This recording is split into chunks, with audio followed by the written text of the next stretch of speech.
Ramesh toll Ramesh YouTube சேனலிலிருந்து கவிஞர் ரமேசராஜாகி நான் இன்றைய நேர்காணல் பேட்டிக்கு பாலக்குளா ஊரை சேர்ந்த எஸ் ராமன் ஒய்பிஏ பொருளாளர் மற்றும் நீலகிரி நெலிக்கோலு சிறு குறு தேயிலை விவசாய சங்க தலைவர் அவர்களை பேட்டிக்கான வந்திருக்கின்றேன். அண்ணா வணக்கங்கண்ணா. வணக்கம் அண்ணா, எப்படி இருக்கீங்க? நல்லா இருக்கோம். உங்கள் பணிகள் எல்லாம் எப்படி போயிட்டு இருக்குது? பணிகள் சிறப்பாக போயிட்டு இருக்கு. சரி, நீங்கள் ஒய்பிஏ பொருளாளர் அதாவது கேஷியர் இருக்கீங்க இல்லையா? இது எத்தனை ஆண்டு காலமாக இருக்கிறீர்கள்? கடந்த 10 ஆண்டுகளாக நான் செயற்குழு உறுப்பினராகவும் கடந்த 2 ஆண்டுகளாக சரி பொருளாளராகவும் தேர்ந்தெடுக்கப்பட்டு பணியாற்றி கொண்டிருக்கேன். சிறப்பு சிறப்பு. உங்கள் சேவை இப்போ எப்படி போயிட்டு இருக்குது? நல்லா தான் போயிட்டு இருக்கு. எந்த பிரச்சனை இல்லை. பிரச்சனை இல்லை. இந்த அனுபவம் உனக்கு எப்படி தெரிகிறது? உங்கள் மனநிலை, அந்த ஆட்டிடியூட், உங்கள் மனநிலை எப்படி தெரிகிறது? மனநிலை திருப்திகரமாக இருக்கிறது. ஏனென்றால் சமுதாயத்திற்காக பணி செய்கிறோம் என்ற ஒரு திருப்தி உள்மனதில் உள்ளது. சரி, ஓகே. நெலிக்கோலு விவசாய சங்கம் சொன்னீங்க இல்லையா? அதை பற்றி ஒரு சின்ன குறிப்பு கொடுங்க. சரி, இது நெலிக்கோலு சிறு குறு தேயிலை விவசாய சங்கம் என்பது 2013ஆம் ஆண்டு தொடங்கப்பட்டது. சரி சரி. ஏனென்றால் 2012ஆம் ஆண்டு ஒரு வரலாற்று சிறப்புமிக்க தீர்ப்பு, அதாவது ஒரு தேயிலை விளைவீச்சு சம்பந்தமாக நெலிக்கோல் சார்பாக ஒரு வழக்கு மாண்புமிகு சென்னை உயர்நீதிமன்றத்தில் போடப்பட்டது.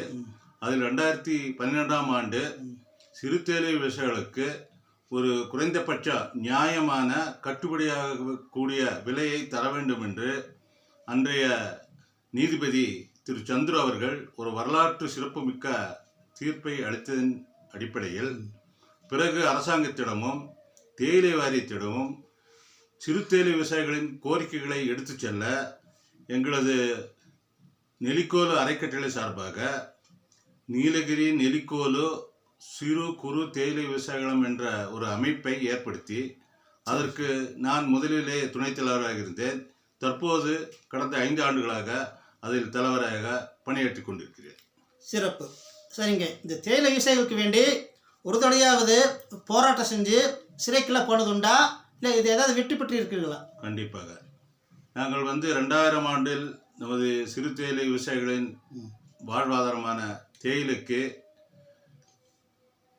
விலை அடிமட்டத்திற்கு சென்ற பொழுது சரி, இந்த சிறு தேயிலை விவசாயிகளுக்காக நாங்கள் அரசாங்கத்தை எதிர்த்தும் மத்திய மாநில அரசுகளை எதிர்த்தும் போராட்டம் நடத்தி அப்பொழுது நான் ஒரு 15 நாட்கள் சிறை சென்றிருக்கிறேன். அதற்கு பிறகு நிறைய போராட்டங்கள் மத்திய மாநில அரசு அதிகாரிகளிடமும் அரசியல் தலைவர்களிடமும் முதல் மந்திரிகளிடமும் துறை சார்ந்த அமைச்சர்களிடமும் எங்களது கோரிக்கையான தேயிலைக்கு ஒரு நிரந்தரமான நியாயமான விலை வேண்டும் என்று நாங்கள் இதுவரை போராடி கொண்டிருக்கிறோம். இதில் சற்று ஒரு 50% வெற்றியும் பெற்றிருக்கிறோம் என்று கூறுகிறேன். அதாவது ஒரு சேவை மனப்பான்மை. கண்டிப்பாக. சரி, இப்போ தேயிலைக்கு மேற்கொண்டு விலை கிடைக்க வாய்ப்பு உள்ளதா இல்லையா?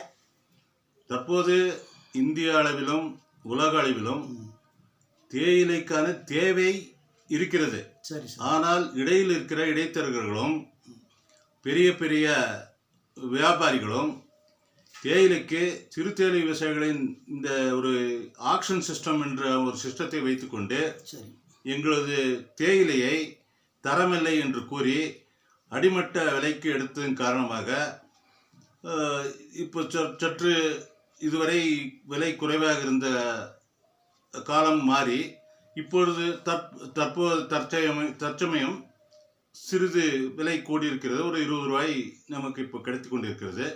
இது இந்த சிறு தேயிலை விவசாயிகளுக்கு கண்டிப்பாக பத்தாது. எங்களுக்கு குறைந்தபட்சம் 30 ரூபாய் விலை கிடைக்க வேண்டும் என்றுதான் நாங்கள் போராடிக்கிட்டு இருக்கிறோம்.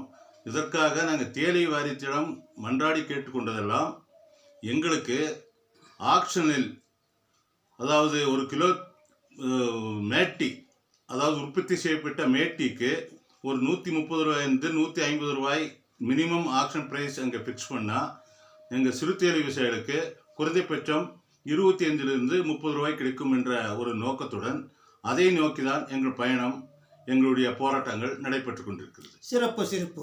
சரிங்க ராமண்ணா, நீங்கள் இந்த அரசியல் வரிசையில் ஏதாவது ஒரு கட்சியில் ஈடுபட்டு கொண்டிருக்கிறீர்களா இல்லையா?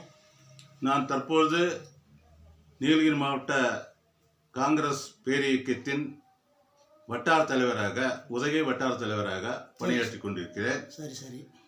இதற்கு முன் மாவட்ட துணைத் தலைவர் பொறுப்பில் இருந்திருக்கிறேன். 1994 இதுவரை பல்வேறு பொறுப்புகளில் இருந்து தற்போதைய வருகின்ற 2026 சட்டமன்ற தேர்தலிலே உதகை தொகுதியில் நான் போட்டியிட விருப்பம் அளித்துள்ளேன். சிறப்பு சிறப்பு.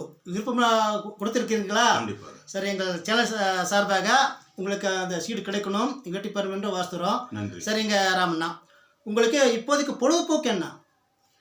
பொழுதுபோக்குங்கிறது நம்ம நான் வந்து பேசிக்கலி ஒரு விவசாயி. சரி. எங்களுக்கு ஒரு சிறு தேயிலை தோட்டங்கள் இருக்குது. கல்டிவேஷன் பண்ணுறதுக்கு நமக்கு சில நமக்கு நிலங்கள்